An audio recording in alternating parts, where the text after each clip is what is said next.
Good morning everyone, কেমন আছেন সবাই? আমি তো ভালো খারাপ দুইটারই সংমিশ্রণে আছি।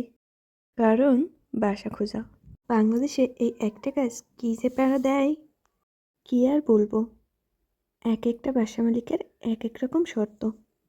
অবিবাহিত হলে বলে বর নাই কেন, বিয়ে কবে করবে, একলা মানুষকে বাসা দেওয়া যাবে না। আবার বিবাহিত হলে কিন্তু যদি বাচ্চা না থাকে তাতেও সমস্যা।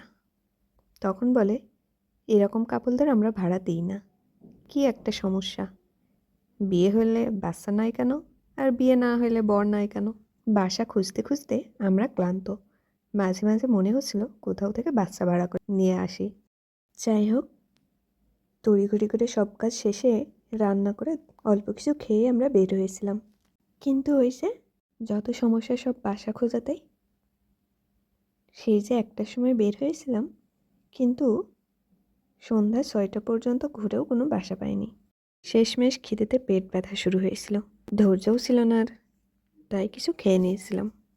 ওদিকে হাতে আর সময় ছিল না, কারণ নতুন একটা কোর্সে ভর্তি হওয়ার কথা ছিল, তাই ক্লাসে চলে গিয়েছিলাম।